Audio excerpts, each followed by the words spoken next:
విజయవాడ వరద ముంపు బాధితులను ఆదుకునేందుకు రాష్ట్ర ప్రభుత్వం సహాయక చర్యలు తీసుకుంటుంది. అయితే కొంతమంది అధికారులకు ఇది ఉపాధి హామీ పథకంగా మారుతుందా అనే అనుమానం వ్యక్తమవుతుంది. రాష్ట్రంలోని 9 జిల్లాల నుండి ప్రభుత్వం సేకరించిన ఖరీఫ్ సీజన్లోని రేషన్ బియ్యాన్ని 50 కేజీల బస్తాల నుండి 25 కేజీల బ్యాగులుగా మార్చి విజయవాడకు పంపవలసిందిగా మంత్రి నాదెండ్ల మనోహర్ సంబంధిత అధికారులను ఆదేశించారు. కాకినాడ జిల్లా నుండి 25 కేజీల బస్తాలు తొలుత 75,000 పంపవలసిందిగా ఆదేశించగా ఆ తర్వాత 45,000 సరిపోతాయని సందేశం ఇచ్చినప్పటికీ అధికారులు 75,000 బస్తాలు తమ నుండి సిద్ధమైనట్లుగా వాటిని విజయవాడ తరలిస్తున్నట్లుగా పేర్కొనడంపై పలు అనుమానాలు వ్యక్తమవుతున్నాయి. పేదోడి బియ్యం పక్కదారి పడుతుందని స్వయంగా ఆ శాఖ మంత్రి నాదెండ్ల మనోహర్ ఆగ్రహం వ్యక్తం చేస్తున్నారు. ఆ సమయంలో వరద ముంపు బాధితులను ఆదుకునే క్రమంలో కూడా అధికారులు తమకు నచ్చింది చేయడంపై పలువురు విస్మయం వ్యక్తం చేస్తున్నారు. దీనిపై మరింత సమాచారం మా ప్రతినిధి దురాని అందిస్తారు. వరద ముంపు బాధితులను ఆదుకునేందుకు రాష్ట్ర ప్రభుత్వం సకల చర్యలు చేపట్టింది. ఇందులో భాగంగా సుమారు 85,000 మందికి, అంటే తొలుత నిర్ణయించిన ప్రకారం 85,000 మందికి నిత్యావసర వస్తువులు బియ్యం సరఫరా చేయాలనుకున్నారు.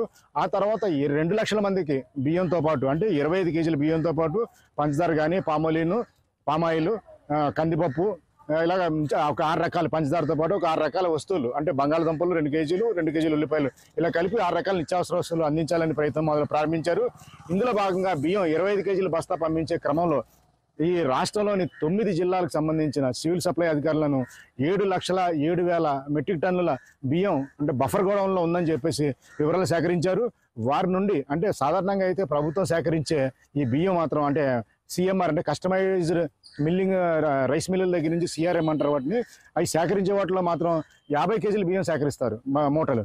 వీటి నుంచి 25 కేజీల బ్యాగులు చేసి, అంటే వీళ్ళు బాధితులకు అందించేందుకు వీలుగా 25 కేజీల బస్తాలు చేసి పంపించవలసిందిగా మొత్తం 9 జిల్లాలు, అంటే కాకినాడ, కోనసీమ, తూర్పుగోదావరి జిల్లా, వెస్ట్ గోదావరి, అలాగే బాపట్ల, గుంటూరు, ఎన్టీఆర్ జిల్లా, ఏలూరు, ఇలా 9 జిల్లాలకు ఈ బియ్యం పంపించేందుకు ఆదేశాలు జారీ చేశారు.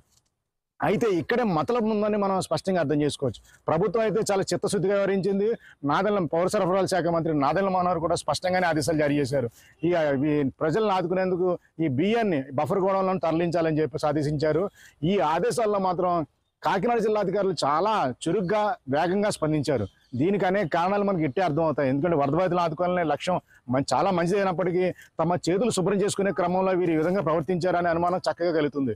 ఎందుకంటే కాకినాడ జిల్లాకు ఆదేశించినట్లుగా 75,000 25 కేజీల బస్తాలు, అంటే 25 కేజీల బస్తాలని 75,000 పంపించమని ఆదేశించగా చకచక ఏర్పాట్లు ప్రారంభించారు.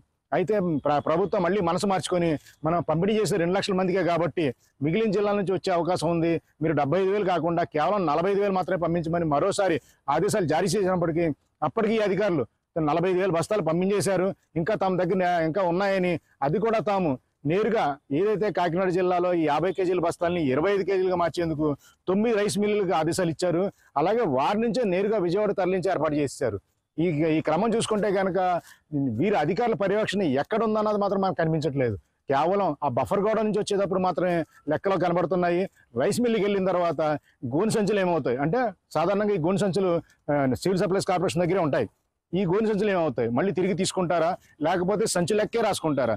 అలాగే ఈ బియ్యం లారీల ద్వారా, ఏ లారీల ద్వారా ఎంత వెళ్ళింది, విజయవాడ వెళ్ళిన తర్వాత అక్కడ స్పష్టంగా 25 కేజీల బియ్యం బస్తాతో పాటు మిగిలిన నిత్యావసర వస్తువులు, ఉల్లిపాయలు కానీ, బంగాళదుంపలు కానీ, ఇవన్నీ ప్యాక్ చేసి 2 లక్షల మందికి అందించే ప్రయత్నం చేస్తున్నారు. ఈ క్రమంలో ఇన్ని కోణాల్లో మనం పరిశీలిస్తే కనుక ఇక్కడున్న, అంటే మన పోర్టిఫైడ్ బియ్యం, అంటే పేదవాడి అందించే రేషన్ బియ్యం ఏ విధంగా ఎట్టిపోతుంది అన్నది ప్రస్తుతానికైతే కనుక పౌర సరఫరాల శాఖ మంత్రి కాకినాడలో పర్యటించి రేవు ద్వారా విదేశాలకి పేదవాడి బియ్యం ఎగుమతి అయిపోతుంది, దొంగతనంగా దీన్ని అరికట్టాలని చెప్పేసి మౌఖికంగా ఆదేశాలు జారీ చేశారు. అలాగే ప్రత్యక్షంగా పలుమార్లు ఈ రేవును కూడా పరిశీలించి ఉక్కుపాదం మోపారని చెప్పాలి.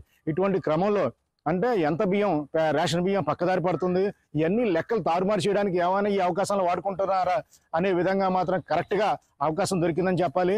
వరద ముంపు బాధితులు అక్కడ ఈ బియ్యం ఎలా అందుకుంటారు, ఇక్కడ కూడా అధికారులు బియ్యాన్ని ఇక్కడి నుంచి పంపించేసినట్టుగా లెక్కలు రాసి తమ చేతులు కడుక్కుంటారా అనే విషయం మాత్రం స్పష్టంగా తేలాల్సిన అవసరమే ఉంది.